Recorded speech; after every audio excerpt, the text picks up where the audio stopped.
तो आज का डीप डाइव हमारे एक लिसनर के भेजे हुए सोर्स पर है। उन्होंने 16वीं सदी के कवि बिहारी लाल का एक दोहा भेजा है और सवाल बहुत ही सीधा और गहरा है कि हजारों सोशल मीडिया पोस्ट्स और हेडलाइंस के इस दौर में सदियों पुराना ये दोहा आज भी प्रासंगिक क्यों है।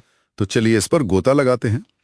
दोहा है, जिन बिनु जगत न देखे, देखे तिनके नैन, ते ही पतियाई भरोसिए, नहीं तो जग सुन मैन। ये दोहा मतलब ऊपर से देखने में बहुत सरल लगता है, लेकिन इसकी गहराई कमाल की है।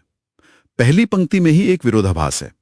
एक ऐसी शक्ति है जिसके बिना ये संसार देखा नहीं जा सकता, पर हमारी आंखें उस शक्ति को नहीं देख सकती। अच्छा। और ये सिर्फ यूं कहिए ईश्वर की बात नहीं है, ये चेतना या बोध के उस स्रोत की बात है जो हमें देखने में सक्षम बनाता है। कमाल है। मतलब सिर्फ कुछ शब्दों में जिन बिनु जगत न दिखे, उन्होंने देखने वाले और दिखाए जाने वाले के रिश्ते को ही पलट दिया। हम हमेशा उस पर ध्यान देते हैं जो दिख रहा है। हाँ, लेकिन बिहारी कह रहे हैं कि असली खेल तो उसके पीछे है जो दिखा रहा है। बिल्कुल। और देखिए, यहीं से दोहे का मुख्य तर्क सामने आता है। तेहि पतियाए भरोसी, यानी भरोसा उस अदृश्य स्रोत पर करो। और क्यों? क्योंकि बाकी सब कुछ, जग सुन मैन, यानी ये दुनिया, इसके रिश्ते, इसकी बातें, सब सिर्फ एक शोर है, एक भ्रम। ये माया का वही क्लासिक विचार है जो हम अद्वैत वेदांत में भी देखते हैं। हाँ, माया का सिद्धांत। पर बिहारी ने इसे प्रेम और विश्वास के चश्मे से दिखाया, और यही बात इसे खास बनाती है। लेकिन एक सवाल है, क्या ये सिर्फ एक आध्यात्मिक विचार था? मतलब बिहारी जिस दौर में लिख रहे थे, रीतिकाल में, क्या ऐसी दार्शनिक बातें आम थीं? मुझे तो लगा था कि वो दौर तो श्रृंगार रस और प्रेम की कविताओं का था। आपने बिल्कुल सही पकड़ा। रीतिकाल श्रृंगार का ही युग था और बिहारी उसके शिखर पर थे। लेकिन यही तो उनकी प्रतिभा थी। वो अपनी सत्सई में श्रृंगार और प्रेम के बीच में ऐसे दार्शनिक हीरे छिपा देते थे। अच्छा। ये सिर्फ दर्शन नहीं था, ये उस युग की काव्य परंपरा को एक नया आयाम देना था। वो एक तरह से अपने पाठकों को चुनौती दे रहे थे कि सत्ता से नीचे देखो।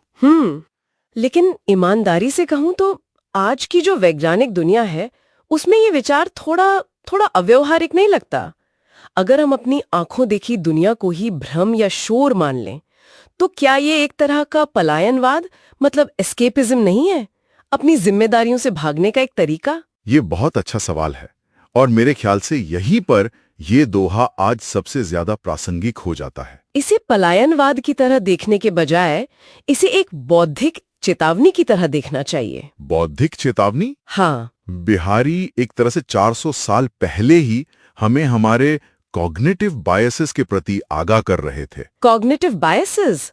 आप इसे आधुनिक मनोविज्ञान से जोड़ रहे हैं? ये तो बहुत दिलचस्प है। हाँ, सोच के देखिए, हमारा दिमाग वही देखना चाहता है जिस पर हम पहले से यकीन करते हैं, जिसे कॉन्फर्मेशन बायस कहते हैं। बिल्कुल।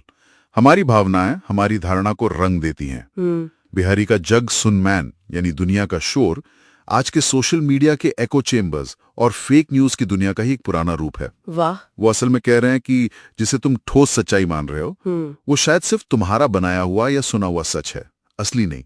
तो ये सिर्फ किसी अदृश्य शक्ति पर आंख बंद करके विश्वास करने के बारे में नहीं है। नहीं। ये अपनी धारणा की सीमाओं को समझने और उस पर लगातार सवाल उठाने के बारे में है।